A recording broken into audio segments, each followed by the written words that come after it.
بسم اللہ الرحمن الرحیم۔ السلام علیکم ورحمۃ اللہ وبرکاتہ۔ ناظرین گرامی، سید فاطمۃ الزہرا رضی اللہ تعالی عنہا کی وفات کے بعد مولا علی علیہ السلام نے ان کی وصیت کے مطابق دوسری شادی کی۔ حضرت حسن اور حضرت حسین، حضرت زینب ابھی چھوٹے بچے تھے۔ آپ نے سیدنا عقیل کو رشتہ دیکھنے کے لیے کہا تو کلبسی بنو قلاب کے قبیلے کا انتخاب ہوا۔ سیدنا علی کی خواہش تھی کہ کوئی ایسی خاتون ہو جو شجاعت و سخاوت اور ایثار کی خصوصیات سے مالا مال ہو۔ بنو قلاب کی خاتون فاطمہ بنت حزم کے گھر رشتہ بھیجا تو سردار حزم اپنی بیوی کے پاس گئے، پوچھا کہ سیدنا علی کا بیٹی فاطمہ کے لیے رشتہ آیا ہے، کیا آپ نے اپنی بیٹی کی ایسی تربیت کی ہے جو نبی کے خاندان میں بیاہی جا سکے؟ رشتہ قبول ہوتا ہے تو فاطمہ بنت حزم سیدہ ام البنین سیدنا علی کے گھر جاتی ہیں تو سیدنا حسن، سیدنا حسین اور فاطمہ کو گلے لگا لیتی ہیں۔ سیدنا علی سے درخواست کرتی ہیں کہ ان بچوں کے سامنے آپ مجھے فاطمہ مت کہیے گا،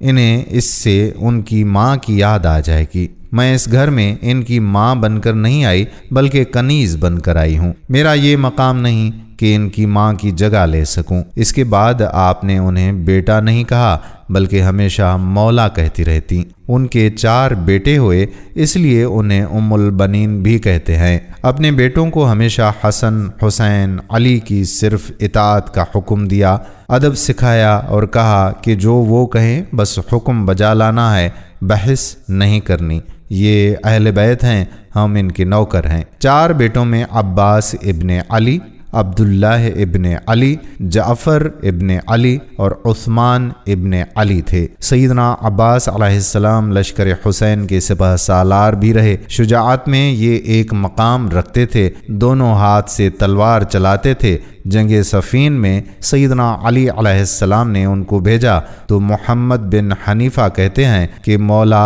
آپ صرف عباس کو کیوں آگے بھیجتے ہیں؟ تو سیدنا عباس کہنے لگے کہ حسن حسین میرے ابا کی آنکھیں ہیں اور میں ان کا بازو، اور بازو ہمیشہ آنکھوں کی حفاظت کرتے ہیں۔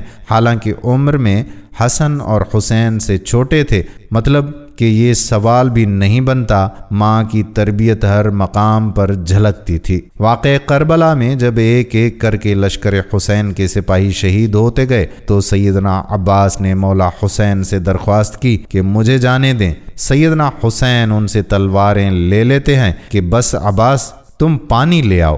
آپ پانی لینے جاتے ہیں تو یزیدی لشکر ان پر حملہ کر دیتا ہے، دونوں بازو کاٹ دیے جاتے ہیں۔ وہی جنہوں نے حسین کی حفاظت کرنی تھی، گھٹنے میں تیر لگتا ہے، حسین عالی مقام کی آنکھیں بھر آتی ہیں۔ سیدنا عباس مولا حسین سے درخواست کرتے ہیں کہ میرے گھٹنے سے تیر نکال دیں، اور کہتے ہیں کہ مولا میری والدہ سے کہہ دیجیے گا کہ عباس کے دونوں بازو نہیں تھے، اس لیے صرف آپ کو تیر نکالنے کا کہا۔ یہ وہ ادب تھا، یہ وہ اطاعت تھی جو سیدہ ام البنین کی تربیت تھی، جنہوں نے ساری زندگی نبی کے اس گھرانے کی کنیز بن کر گزار دی۔ آپ کے 4 بیٹے اس جنگ میں شہید ہو گئے۔ علی کے 5 بیٹوں نے اس میں جام شہادت نوش کیا، جس میں 4 سیدہ ام البنین کے فرزندان تھے جو لشکر حسین کا نہ صرف حصہ بنے بلکہ امام عالی مقام پر اپنی جان تک قربان کر دی اور ساری عمر کبھی زبان پر کوئی سوال نہ لائے۔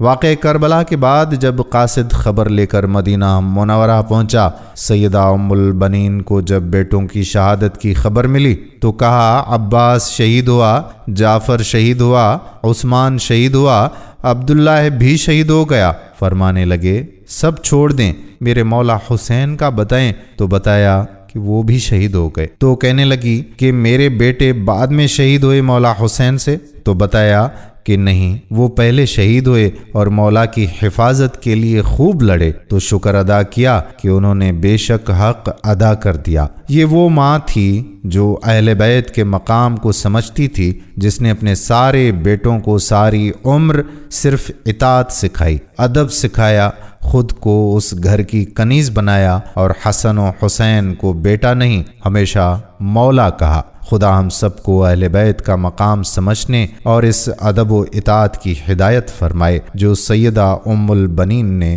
اپنی اولاد کو سکھایا۔ آمین۔ دوستو آپ بھی اہل بیت سے محبت کرتے ہیں تو اس ویڈیو کو شیئر ضرور کیجیے۔